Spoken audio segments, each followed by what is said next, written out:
por la mañana café y por la tarde tequería. Estamos aquí, here on our summit day. Welcome, bienvenidos to the 2025 Techqueria Summit en comunidad. I want to start by y'all, let's just take a moment and take a deep breath together, all right? Breathe with me, let's go. Deep breath in and release. See, because this moment right here, us gathered across the country, across the world, across roles, across industries, across lived experiences, this is powerful. It's proof that when we come together en comunidad, we're not just showing up for a summit. We're showing up for each other. So, my name is Joliz Cedeño. I'm the executive director here at Techqueria. We're a nonprofit focused on the recruitment, retention, community building, and overall thriving of the Latiné professionals in tech. Whether you've been part of this community for years or you just heard about us today, welcome. And you know what? You're exactly where you're meant to be. So we chose En Comunidad as our theme, not just because, it's a cute little saying. It's because that's the way we move.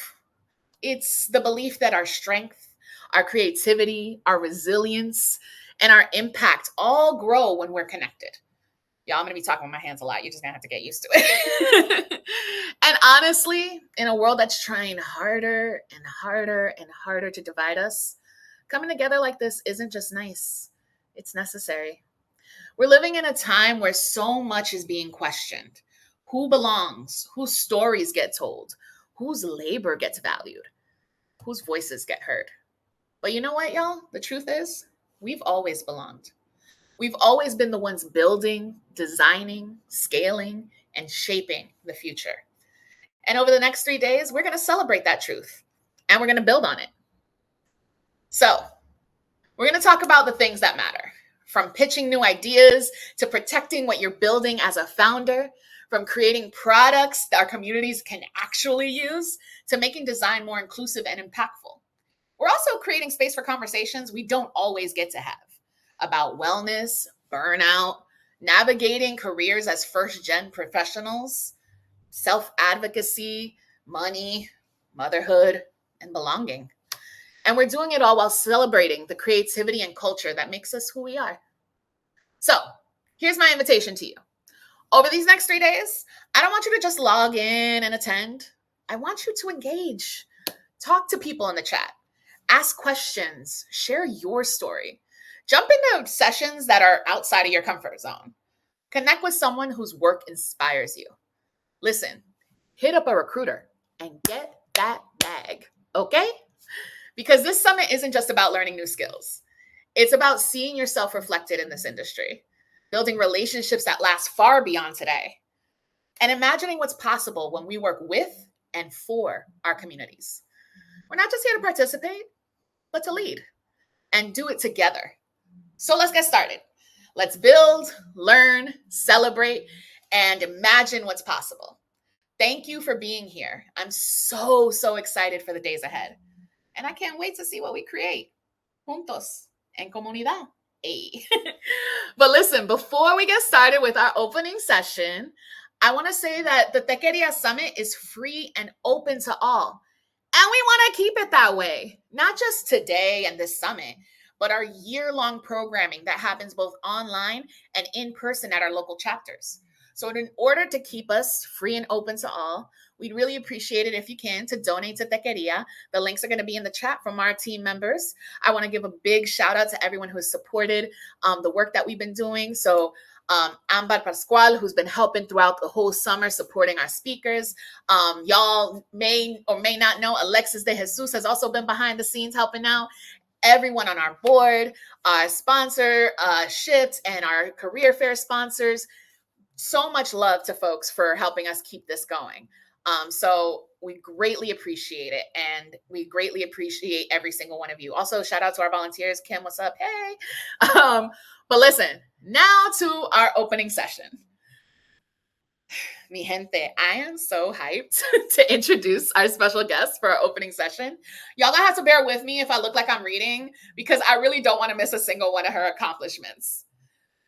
Rosario Dawson is an award-winning I could speak English sometimes, I swear.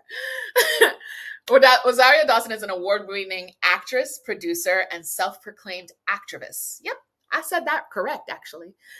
Who's used her platform to champion social justice and civic engagement. On screen, you know her from the iconic characters she's brought to life.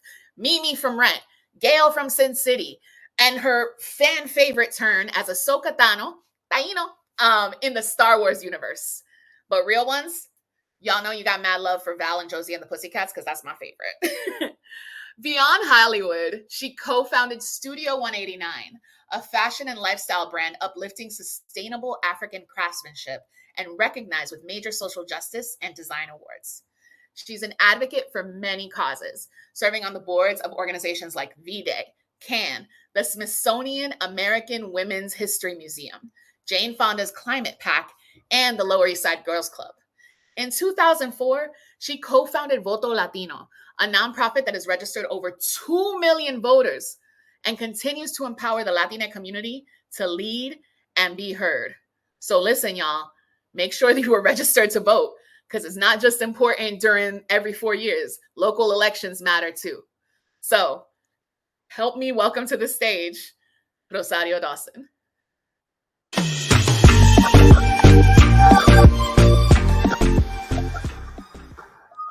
All right, Rosario, thank you so much for being with us today at Techqueria. We're so excited to have you. Yeah, for asking. Of course. Mira, the very first question we have, our theme for our summit today is En Comunidad.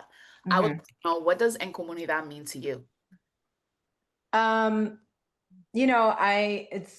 been an interesting question of late. I think for me, as especially as I'm getting older and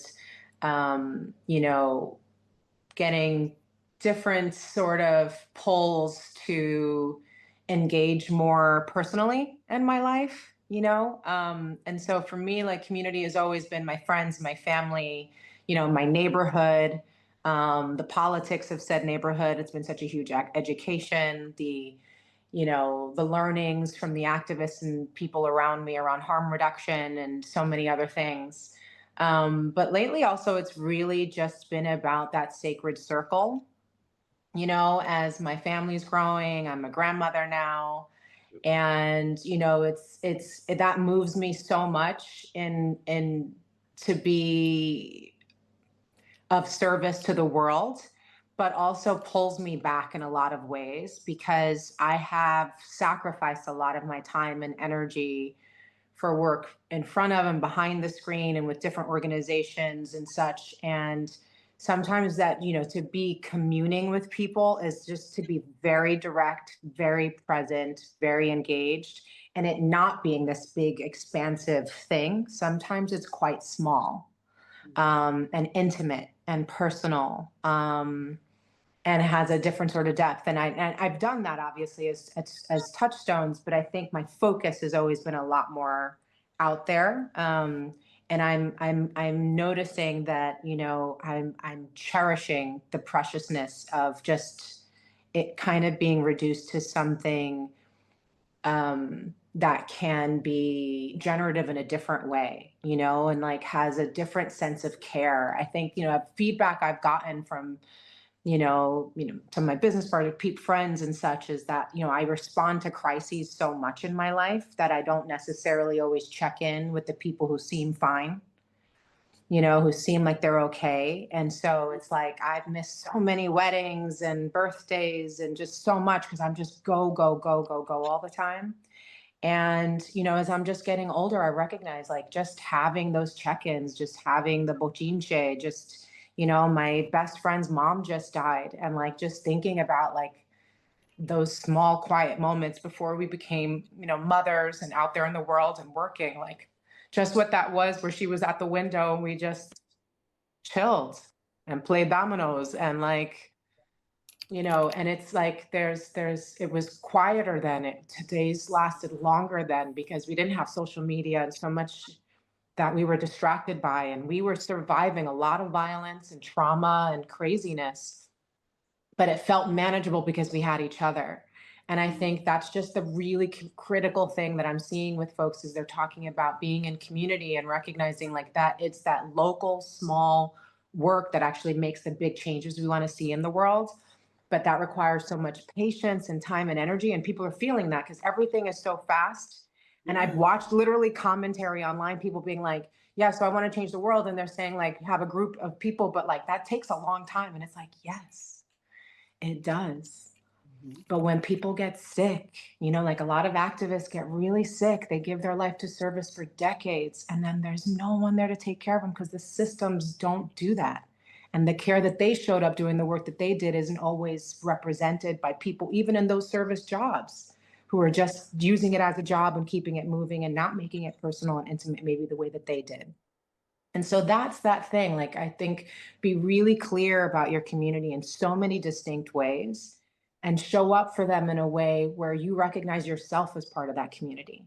Yeah. Because I think that's the part that I, in some ways, have been missing. Like, I've been so about that outward connection and showing up and how I can be of service and just all of those things that um, I'm just really, I don't want to be on the negative. I'm just really cherishing how precious it is to kind of dial in to how I'm feeling and the people I miss and I love and making time for that preciousness. So I think community has so many different meanings for me, obviously, but like to be in comunidad, to be communal, there's layers to it. And I hope that people are exploring all of those because they help feed each other. And I think that's what we need right now is to be fed. Absolutely. First off, so sorry for the loss for your friend and for you. That's really Thank tough. And you. it makes me think a lot about that's been a common theme this year, especially as we think about like the album Bad Bunny put out, Debí tirar más fotos, and thinking about being present in the space with the people that you not just as your family and friends, but make creating that space that everyone finds so important. Um Yeah. and 100% with you on that. And this year, like our communities are facing a lot of political and cultural pushback. And I know you were talking about like being together in those intimate spaces, but what do you think is really helping us stay rooted and hopeful during those moments? I think it's still exactly that, because it is in the larger picture of things, it's incredibly dehumanizing. Um, and people get into statistics and data and numbers. And, I think it's been a very dangerous trend over these past years. Especially with trolling and bullying and bots and just misinformation and disinformation online. And somehow during COVID, we went from clapping for essential workers to then pivoting that conversation about who is worth living and dying and wearing masks or not. And, if you're vaccinated, you should get a bed. And if you're not, then you shouldn't. And, it's just been a really discouraging discourse that exists now. And I think people being so siloed from each other, it's like that communities under attract the trans community, the queer community, women, young people, people of color, Latinos. Like I think it's and everyone kind of goes just to themselves and feels the need to self-protect. But we need coalition. We need to keep our eye on the ball and understand that this is about class, this is Mhm. about race and sexism and all of those things, but it's something that we actually share more in common, the majority of Americans, than we think. And so having those touch points in your friendships and your families, that's how you check up on each other. Like, are you okay? Like, that's what I'm seeing so powerfully and so beautifully when everything else is failing, folks saying ICE is here and letting them know I'll go to your appointment for you and I'll get you groceries. And so those relationships, those connections, that familiarity, that sense of maybe it's a small gesture up front and it can't necessarily make the biggest impact on the larger front, but it makes a difference to that family, it makes a difference to my neighbor, it makes a difference to my friends, is really really huge and can't be it can't be minimized, you know. And so I really have been so moved to see how people have been standing up in the ways that they are, even if it's just filming a raid or telling people what their rights are and giving them cards about, you know, not opening their doors, or information to attorneys. And you know, and I just think that that's been that's the way forward. You know, it has to be personal, it has to be intimate, it has to be direct, and hopefully that can scale. But I think we sometimes get so preoccupied with scaling that we forget to do it in the small. And you know, Yeah. I've joked, I've not joked about this, but I've commented on this because I've seen it so many times in my life over the decades. People stepping over unhoused people on their way to a charity, you know, and you're like, Oh. I'm trying to, something's not mathing here. Not And like so, you know, those phone calls, those check-ins, that stuff is really, really critical. yeah. And like you were saying, people often feel really siloed, and it's important to show up. Just like you said, you've shown up to, like, how can you be of service, but also having those moments of the one-on-one, and like you said, playing dominoes and all that, and just recognizing people's humanity. Sometimes people just need to feel seen and heard and all of that. Mm-hmm. We saw this happen earlier this year, when things were happening in LA first. Our LA chapter and I got together, and we were talking about bringing community together. So we held this whole, like, discussion about what is it can we do, what kind of resources can we pull together, and just give space for people to even just feel the things they needed to feel. Um, Mm. and we were able to do that all because, like, we are on this technological space to do so. And here at Techqueria, like, we don't just see Latinos as people who are working in tech. We're the people also building it. We're the ones who are innovating it. We're creating securities for it, especially when we're thinking about how ICE impacts and all those things. Why is it so important that our voices are represented in these tools that impact society? Because otherwise they're not, it's not there. You Mhm. know, it's like, I think in like leadership positions, something like that, the number is like atrocious. It's like 3% on boards or something like that worldwide, you know, and we're 50% of the population. So it's like, no wonder we're not being considered on the greater scale when it comes to war and famine and so many other things, right? So it's this is a new opportunity. And it's interesting because I talk to a lot of folks, and they get very, people can get very upset about AI, and like, we need people to be more in each other's lives and not online so much and stuff. But it's like, this is a massive shift in the world that is coming, whether you like it or not, you know, as big as the industrial revolution, if not more. And it's an opportunity. It's an opportunity because it's a new system that is being created. And if we're not careful and we're not attentive and we're not, um, part of the creators of it, we're going to be rewritten. We're going to be written out of that as well. And we've already seen through history how much we have not been considered, and how many people and stories and cultures are either being rewritten, tossed out, but definitely not formulated in. You know, I remember going to a tech summit in Portugal, and this woman had like, I think like $1 billion or something to spend, on 100-year plan. And their whole thing was like, we're only putting money into the best in every field. So it would be like Uber over Lyft, Whole Foods over Trader Joe's, like, kind of thing. And I was like, whoa, so 100-year plan. It was like, yeah. And I was like, so what figures into that around, the needs of the many, and like, how is that being factored into how you're allocating this money in this plan? She goes, oh, that's not part of it at all. And, that really gave me pause, because there are people out there who are aggressively funding, creating, and planning for a future over at least the next 100 years that doesn't include the majority of people and their needs, and is only going to create the disparities that we see, perpetuate them to be that much worse. And this is a few years ago, so it really kind of blew my mind to go, we're so often, so many of the activists and organizers and folks and community people that I know are so often in survival mode, just really just trying to get through the next day. And there's people out there like putting in real money into plans that they won't even see finished, but are projecting what they want and their vision for the future.